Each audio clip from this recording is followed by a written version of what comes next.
Assalamualaikum warahmatullahi wabarakatuh. Ashama harkifune kabajamtoota jalatamtoota qaqqaalii ilmaan Oromoo kan sadarkaa idil addunyaatti argamtan nageenyi kenna waan kan hundi irraa maddee iddoo isin jirtanitti sina ga'u jechaa.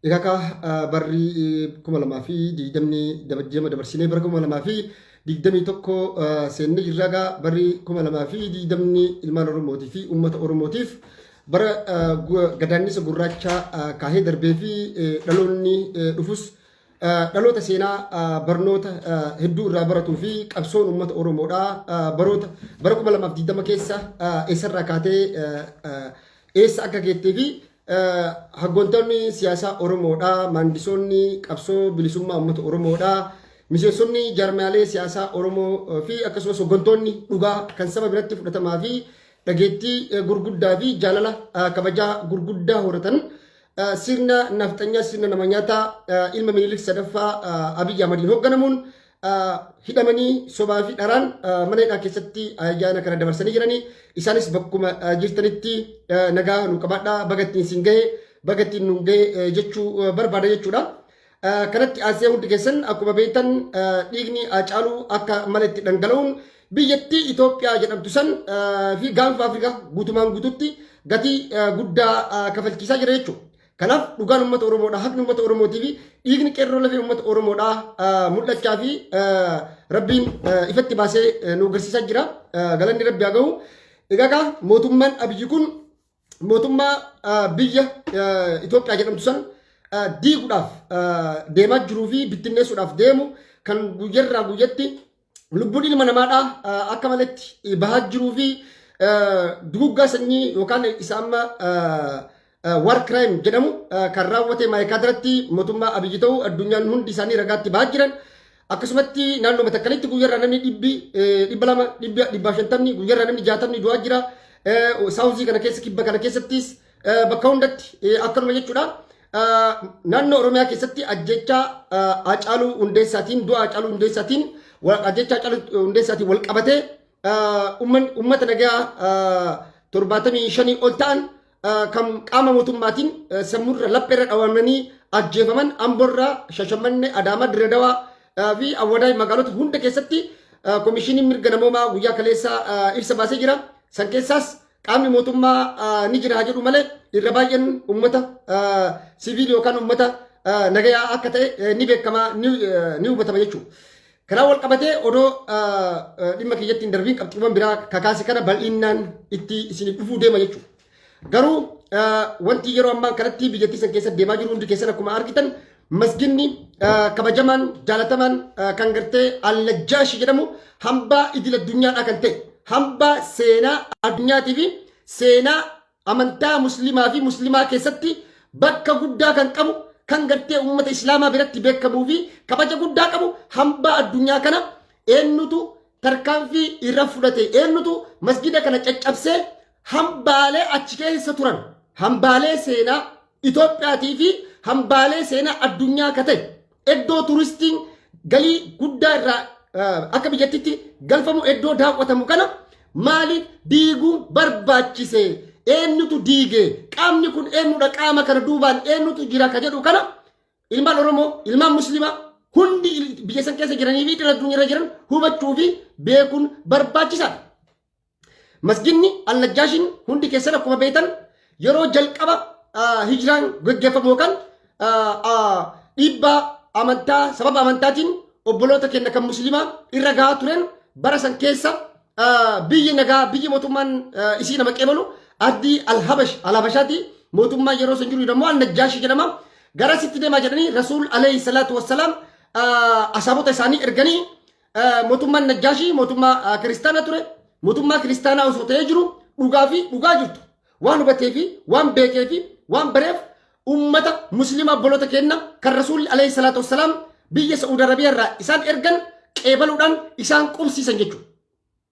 Iddoo seenaa muslimaa keessatti iddoo seenaa guddaa qabdu ardii Saudi Arabiyaa caala, Kuwaitii fi Kwaatar caala, Iraaqii fi Iraan caala, Sooriyaa dura, Yamaniin dura, biyyoota Ijiptiin dura, Morokoo Tunisiyaan dura, biyyoota Arabaa muslimaa kana hunda dura biyyi islaamummaa fudhatte islaamummaa qeebalte keessummeessite biyya Itoophiyaati nugusa Najjaashi jedhamu bakka amma masginni kun itti diigame jechuudha. Bakki kun iddoo seena qabeessaa fi iddoo gartee yeroo maqaan musliima ka'u maqaan hijiraa yeroo jalqabaa ka'u maqaa Itoophiyaatti fa'a akka sadarkaa idil addunyaatti jechuudha. Kana hubachuudhaan duulli mootummaan Itoophiyaadhaaf lola mootummaa Tigraay wajjin geggeesse keessatti girrigirra laleebaa hin machaan akka jedhanitti amantaa musliimaa balleessuudhaaf seenaa amantaa biyya Itoophiyaa keessa biyyi Itoophiyaadhaa biyya Ortodoksiiti biyya Kiristaanaati jechuu san addunyaatti mul'isuuf dhugoomsuuf islaamummaa biyya san keessa ni balleessina jedhanii warri halkanii guyyaa hojjechaa fi dalagaa jiran eenyu akka ta'an ni beektan. Abiyyi mataan isaa islaaman jaalatu. Daani'eel Kibret wajjin ta'uudhaan islaamummaa biyya san keessa balleessuudhaaf warra deemanii jechuudha. Muftii dura taa'aa majlisa Itoophiyaadhaa ka federaalaa ka ta'e nuti ka muftii kana shuumneef siyaasaadhaaf malee amantaadhaaf miti ka jedhanii haasawaa turan Daani'eel Kibret fa'a. Muftiin itti gaafatamaa dura taa'aa pirezidaantii majlisa Itoophiyaa ka musliimaa jechuudha. Nuti isa kan shuumneef siyaasaadhaaf malee amantaadhaaf dhugaadhaaf miti ka jedhan Daani'eel Kibret fa'a jechuudha. Warra diina musliimaa ta'an kan islaamummaa biyya san keessaa balleessuudhaaf deeman jechuudha. Kanaaf wal qabatee gaazexaan biyya Jarman Spiegel inni jedhamu guyyaa 10 dura ibsa inni baasee jira jechuudha. Masjida An-Najjaashi diigamuu keessaa kan harka qabu saamicha hambaa meeshaalee achi keessa jiru kan waggaa 1400 fi hooma lakkoofsise kana kan guurate qabeenya kana kan saame mootummaa waraana Eertiraati jechuudha. Waraana Eertiraa Isaayyaas Afoorqii Abiyyi wajjin walii galanii naannoo Tigraayitti erganii kan qabeenya kana saamsisan kan masjida kana diigan jechuudha. Daani'eel Kibretii fi Abiyyi Ahmad walii wajjin ta'uudhaan gocha masjida kanarra raawwatame keessa harka qabanii jechuudha. Irra dibaan dubbii achi qabu juuntaan hin barbaachisu jechuudha. Juuntaan guddaan waraabessi guyyaa Daani'eel Kibretii fi Abiyyi Ahmad jechuudha. Itti gaafatamummaa kan qaban kan masjida kana diigsisan waraana Eertiraatiin isaanii jechuudha. Kana kan dubbate gaazexaa Spiegel biyya Jarman guyyaa 10 dura dubbate. Guyyaa 10 dura gaazexaan Spiegel kan biyya Jarman masjidni An-Najjaashi irra miidhaan ga'uun dubbatee jira. Namoonni dhibbaa ol lakkaa'aman akka isaan rashanaman. Obboloonni keenya kan musliimaa akka isaan rashanaman mootummaan Itoophiyaadhaa dhoksee jira.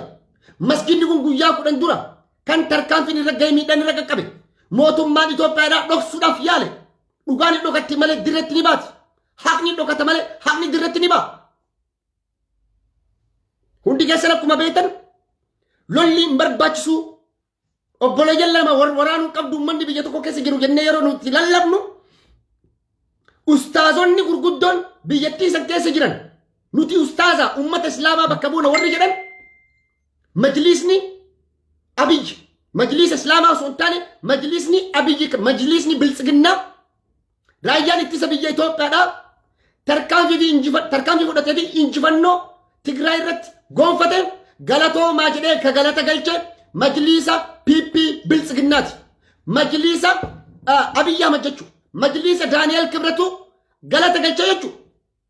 Walgahii musliima irratti argama keessa musliimaa barachaa ustaazota fitti dhiyeessaa keessa oduu guuraa kan gartee islaamummaa biyya san keessa akkamitti balleessuu dandeenya biyya san biyya amantaa takkaa fi sabaa fi uummata tokkoo qofa goona jedhanii halkanii guyyaa warri dalagan har'allee Isaayyaas wajjin ta'uudhaan masjida kana diigsanii jiran jechuudha.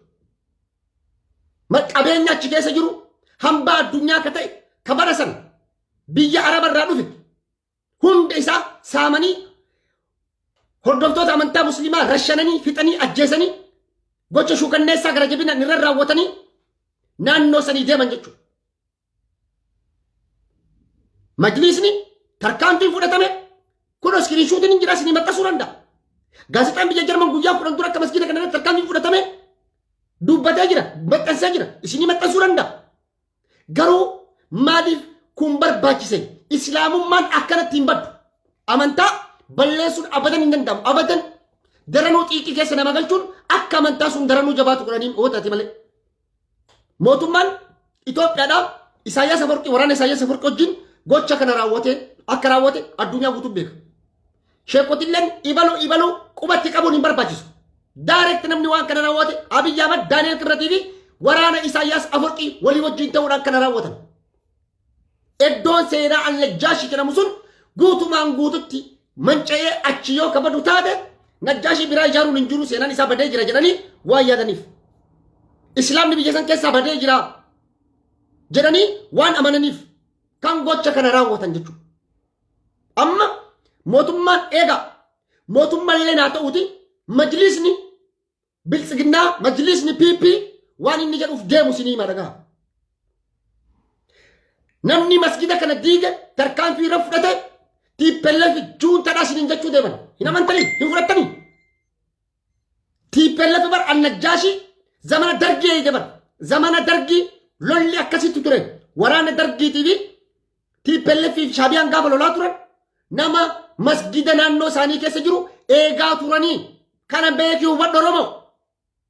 Daani'el Kibrat ammoo zamana Abiyyi keessa Gondariif Gojjam keessatti masgida gubanii ibiddatti qabanii dhiichisanii sirbaa turanii bar. Waan biraa maali kana caala maal eegan? Daani'el Kibrat nama masgida naannoo Amaaraa keessatti gubsiisee ibiddatti qabee caffaraa ture bar dhiichisaan turre. Masgida meeqa gubate naannoo Amaaraatti? Gondar Gojjam keessatti masgida meeqa gubate?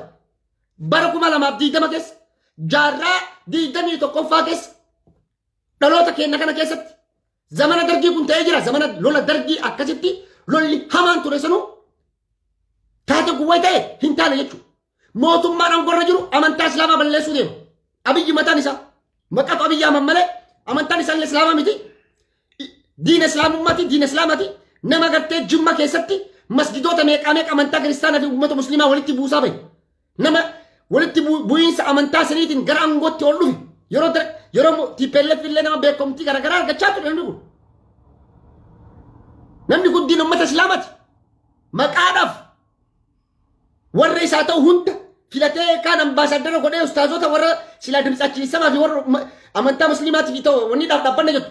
Mee har'a Ahmadiin Jabalfaan warri Itoophiyaawii jedhu sun haa dhufanii dubbatan haa dhufanii rakkoo tana baasanii gaa. Ahmadiin Jabalfaan, Yaasin Nuurufaan, Abubakar Faan post waa barreessitee post godhuu miti. Baqaam ልብ ይሰብራል onnee nama cabsa garaa nama nyaata gocha akkanaa kana kan raawwate mootummaan akkanatti ifatti nu beeksisuu qaba nu himuu qaba. Jib keeda wusha maca'uu turgume illoo erga waraabessi tare yoo sariin iyyite bu'aan qabu diigame masjidni qabeenya achi keessa jiru saamamee jira.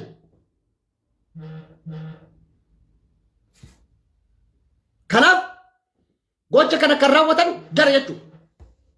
Warra masjida naannoo Gondariif Gojjamitti gube har'allee warra waraana Eertiraa ergatee TPLF fi lola jedhee lolchiifatetu kana hunda godhe jechuudha.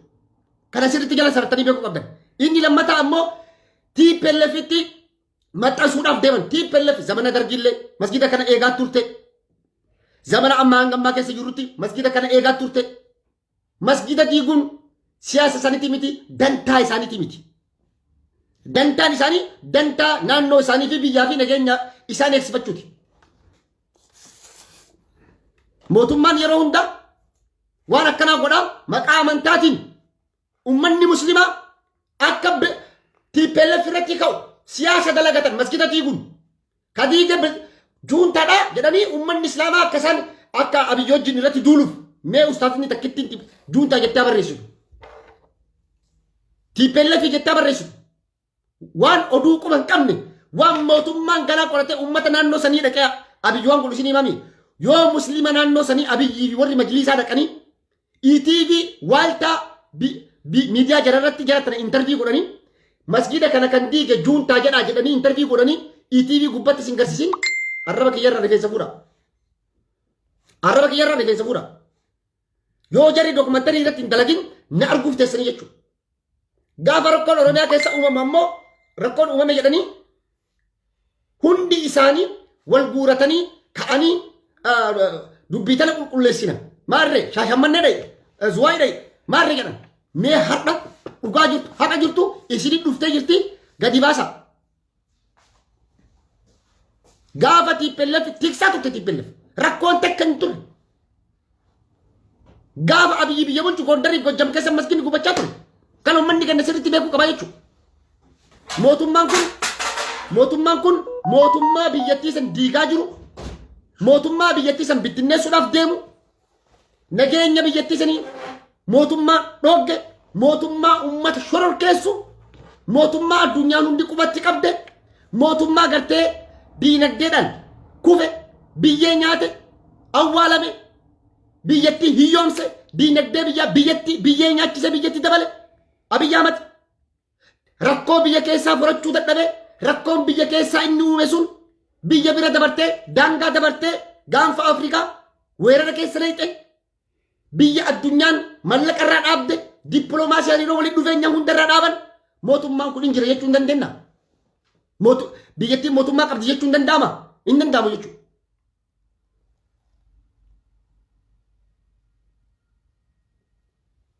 Kanaaf hundi keessan akkuma beektan mootummaan kun biyyattii san keessatti walitti bu'iinsa garaagaraa ka uumu mootummaadha. Waan biyya san keessa mootummaan jirullee hin fakkaatullee mootummaallee hin jiru jechuudha. Kanaaf wal qabatee mootummaan kun naannoo Beenishaangulitti rakkoo uumameefis rakkoo uumamuufis hunda isaa keessaa ka harka qabu PP biltsiginnatu harka keessaa qaba. Kana sirriitti beekaa hubadhaa.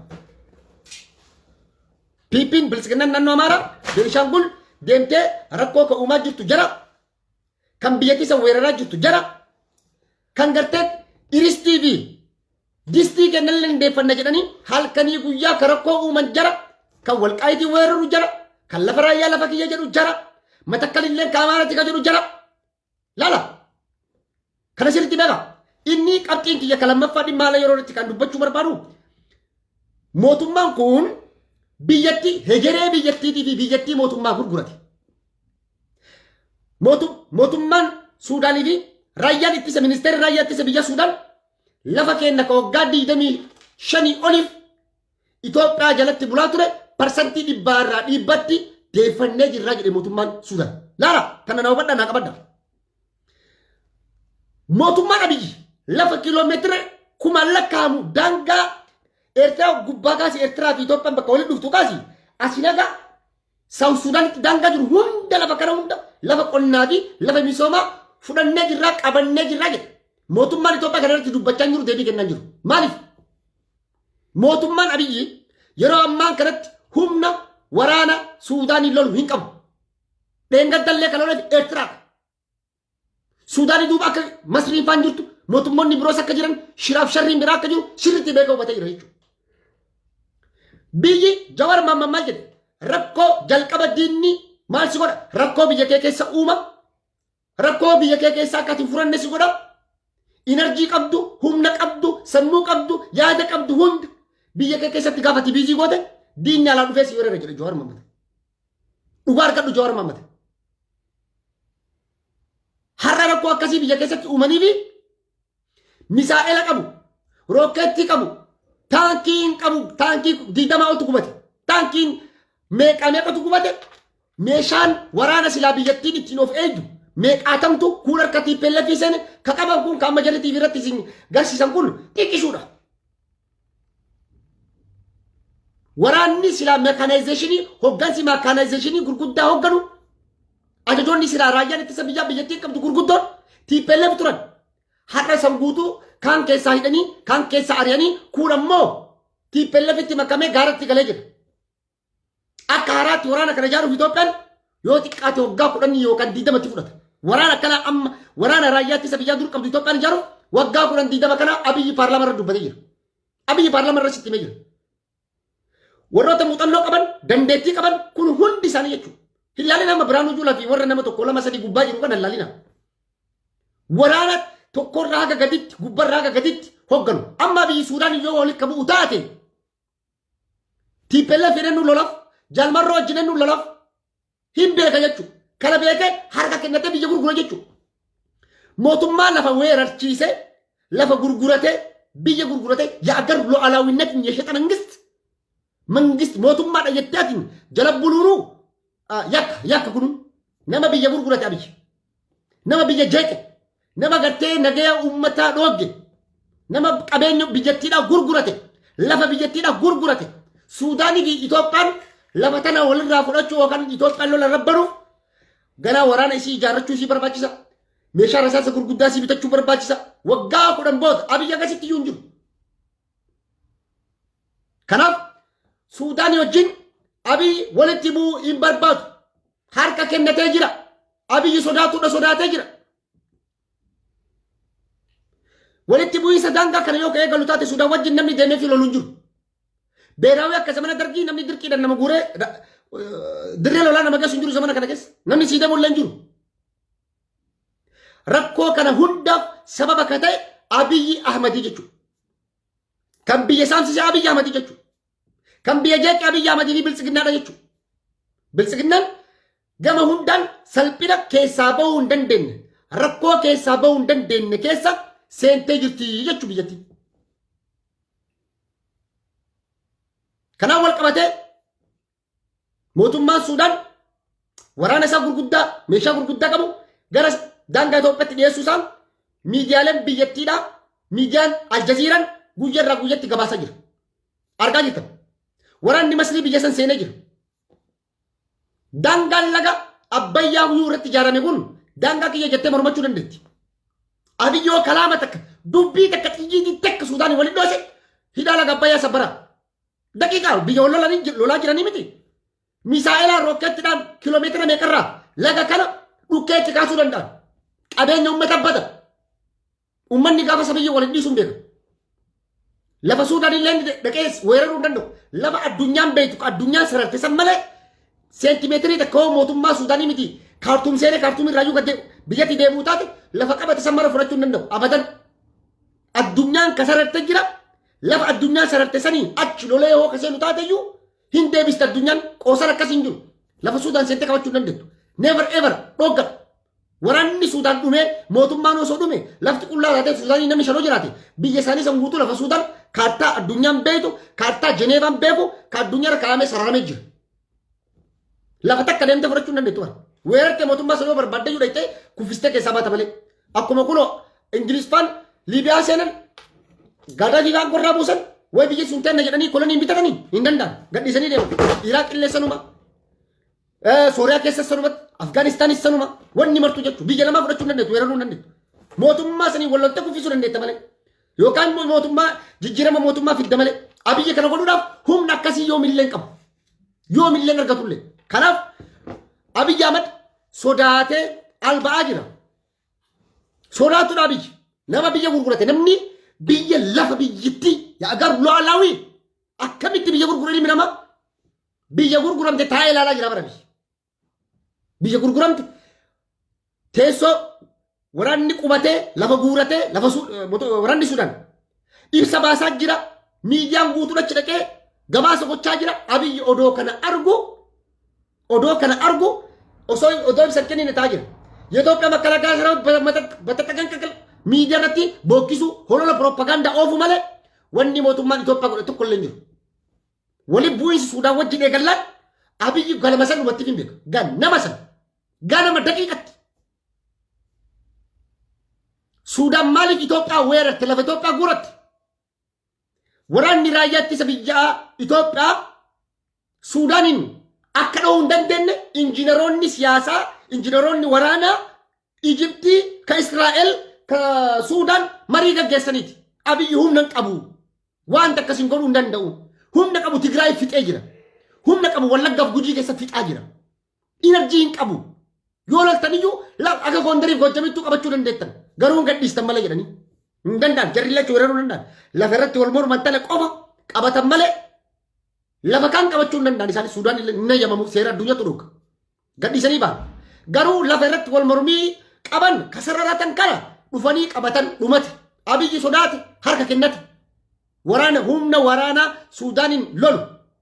Naannoo Tigraayitti ittiin lolu.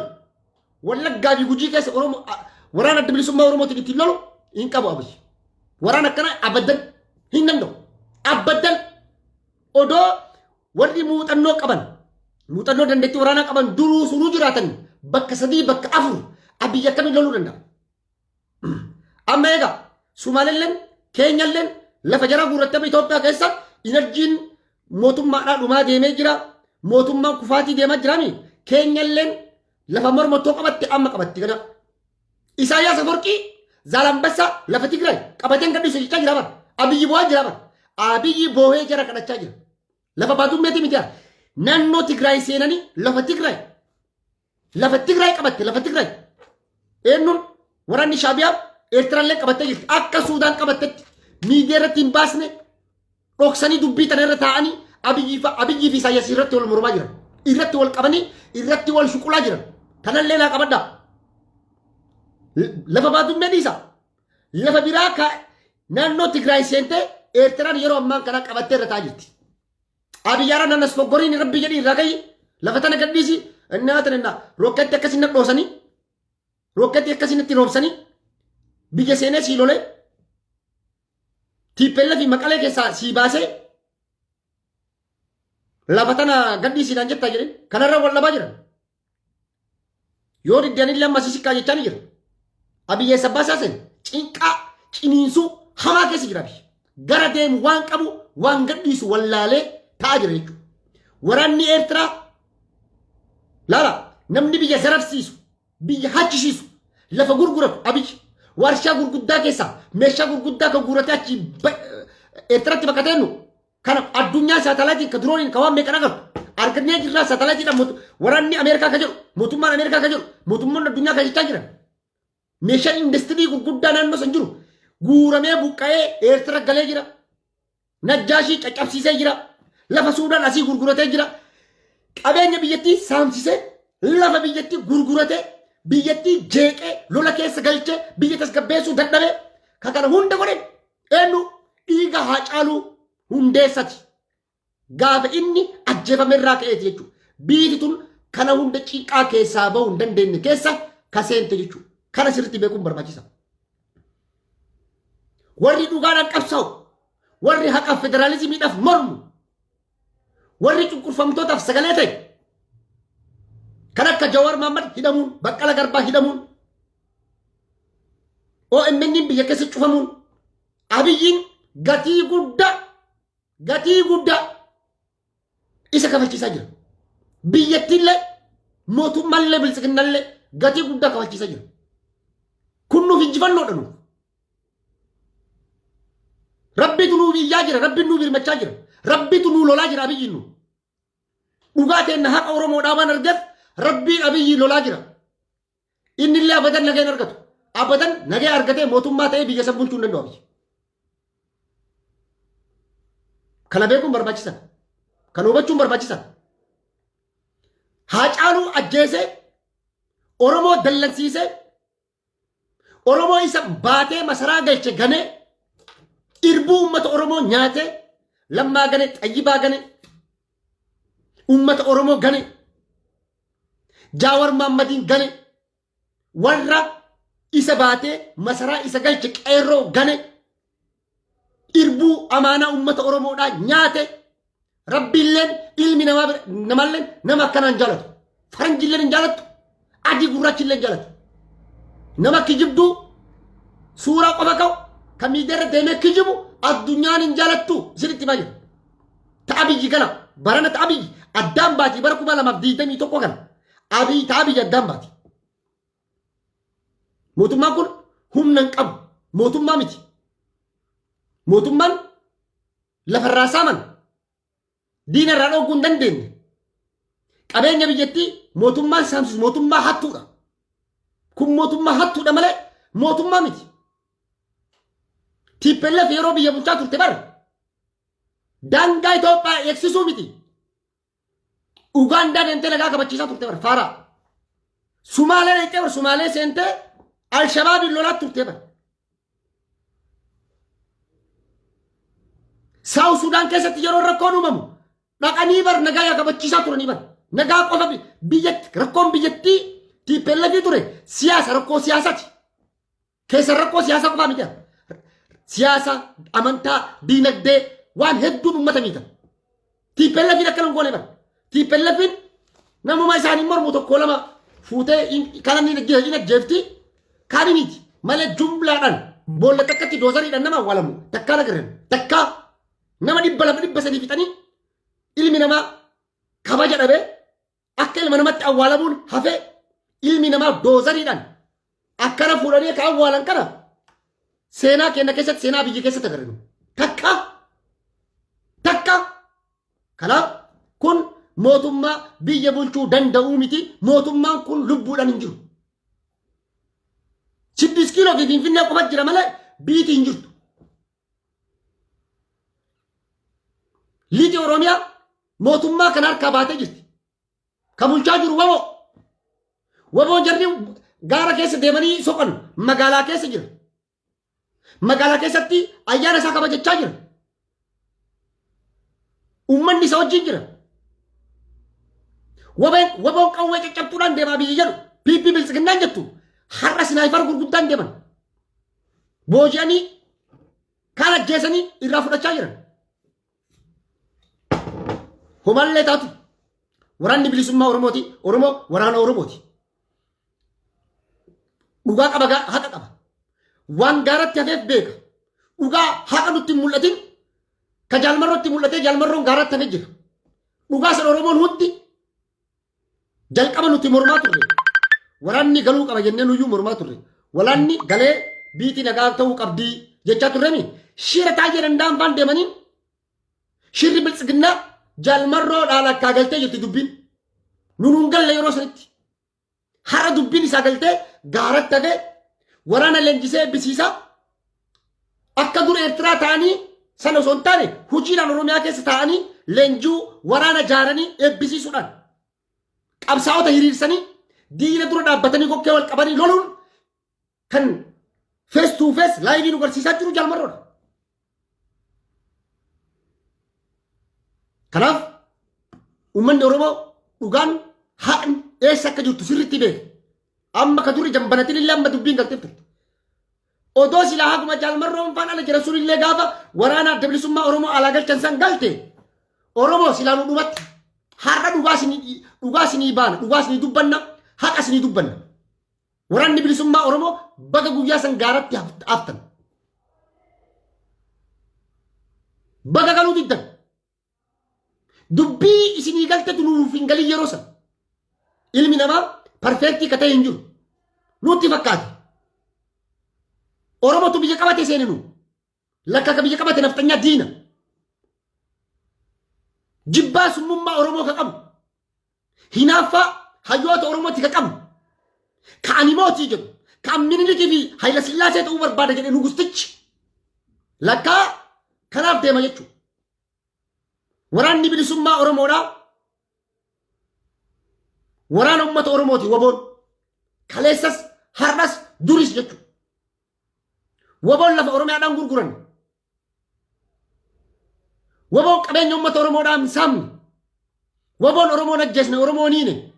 Oromoo tolchin goone Oromoo mana dukkanaa keessatti niine eessatti dhe. Oromoo kam ajjeese. Yoo ka Oromoodhaaf lubbuu isaa kennee falmee wareegama qaalii lubbuu isaa ka kennu taate malee. Rooba qorra qabbana odoon jenne gaara keessa deeme. Meeshin guyyaa tokko gabbaati. Ala kana qorra keessa bulaame. Qabbana tana keessa. Rooba san keessa deemame. Daqiiqa bashan guluftee mana kanaa mana san seenuuf roobni sitti roobe hagamta akka sollachiisa. Gatii hagana goo kafalanii hara dhugaadhaaf haqaaf uummata Oromootiif falmaa jiran. Uummanni Oromoodhaa dhugaa barbaaddanii haqa barbaaddanii qabsoo ta'e jabeeffadhu. Oromoon har'a hidhannoo dhabuu tokko akkasii godhe. Nafxanyaan har'a sadarkaa mana amantaa Ortodoksitti bajanni ramadameefi rasaasni bitameefi hidhachiisaa jiran. Itti aanaan muumicha ministeera Itoophiyaadhaa Dammaqaa Mokonnin maqaan isaa yaa Dammaqaa Mokonnin uummata Amaaraa hin hidhachiisne jedhanii hanga funyaanitti hidhachiisaa jiran. Dabalataan sababa juuntaa Abiyyi irraa rasaasa xiyyiitii kilaashii guutuu guuratanii hidhatanii jiran jechuudha. Oromoo ammoo hiikachiisuudhaaf Oromoo ammoo harka kennachiisuudhaaf abadan haga waboon jirtu. Uummanni Oromoodhaa hidhannoo hidhachuu malee Oromoon hiikkachuu hin qabu. Abadan hidhannoon biyya san keessatti si kabachiisti. Biyyi tana biyya akka Awurooppaatii miti. Afrikaadhaa biyyuma Afrikaa keessatti hidhannoo si kabachiisa. Gaafa ati hidhatte diinni si dhufu hinduu akka du'aan beekuuf si kabajee takkaa si kabaja. Takkaa'uu si sodaatee si wajjin bula si wajjin jiraata. Kana ta'uu baannaan ati harka qullaa inni hidhatee moo abadan wajjin jiraachuu hin dandeettanii jechuudha. Dhugaan jirtu tana haqni jirtu tana. Kanaaf furmaanni biyyattii sanii ammallee furmaanni biyyattii sanii nageenyi biyyattii sanii harka ummata Oromoodhaa jira. TPLF fi caalallee harka ummata Oromoo harka federaalistoota jira harka aadaawyaaniti harka adaariyaanii fi aadaawyaaniti miti. Mootummaan kun biyya saniif yoo ka yaadu taate hatattamatti aangoo gadhiisuu qaba mootummaan Abiyyi. Akkuma warri TPLF karaa nagaatiin kabajaan nuti biyya aangoo dabarsinee kennina jira jedhanitti Abiyyi aangoo dabarsee kennuu qaba.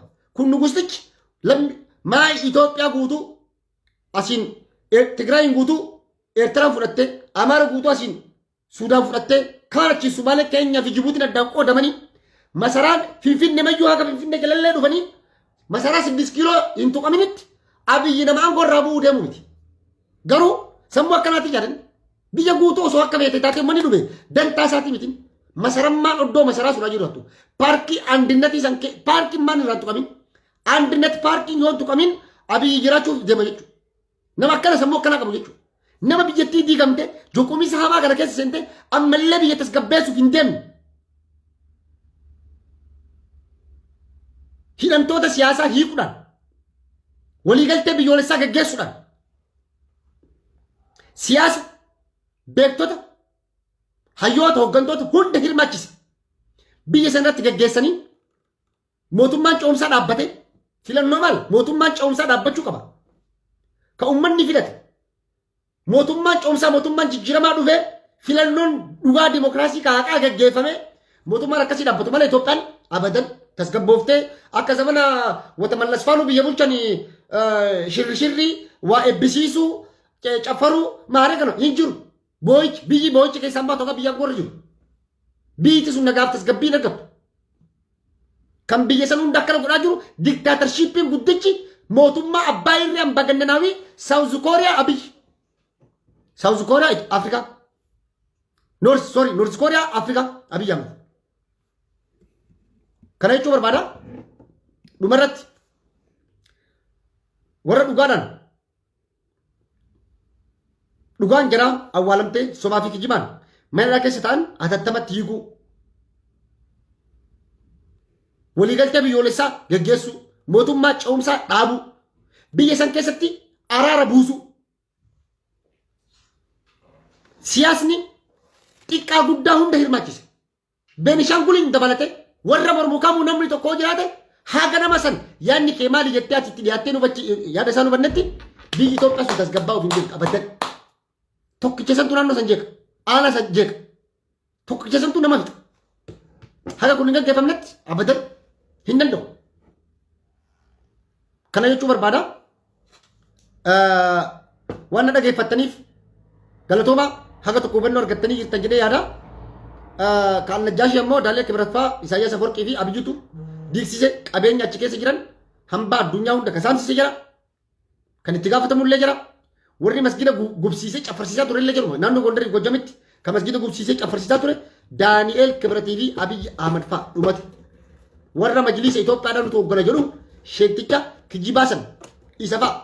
Kan gartee raayyaan ittisa biyyaa naannoo Tigraay dhaqee masgida diiguudhaan injifannoo galmeessee jira. Raayyaa ittisa biyyaa hin galatoomi jedhe san ibsuun qaala quba qabaadha. Akkasitti naa jiraadha.